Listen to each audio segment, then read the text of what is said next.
Menjadi DPO polisi sejak awal tahun lalu, JN dan SR, dua pria yang menjadi buron polisi dalam perkara begal motor di jalan poros perbatasan Desa Lubuk Ketepeng dan Desa Tanjung Aur, Kecamatan Jejawi, Kabupaten Ogan Komering Ilir, berhasil ditangkap polisi. Inilah Joni 33 tahun dan Suryadi 36 tahun, warga Desa Lubuk Ketepeng, Kecamatan Jejawi Oki. Dibekuk tim Macan Komering Polsek Jejawi yang dipimpin Kapolsek Ibtu Apip Pinarcoyo.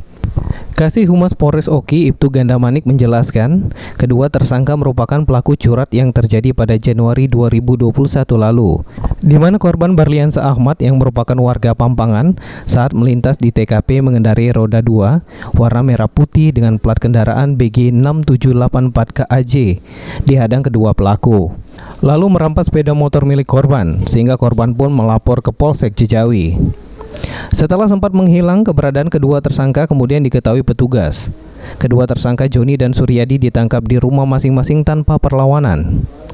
Kedua warga Desa Ketepeng ini mengakui semua perbuatannya, menghadang korban di jalan poros yang sepi di perbatasan antara Desa Lubuk Ketepeng dan Desa Tanjung Aur, Jejawi, dengan menggunakan senjata tajam jenis parang.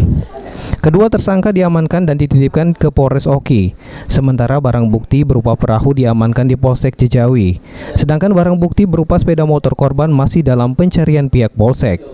Ahmad Romawi, PAL TV.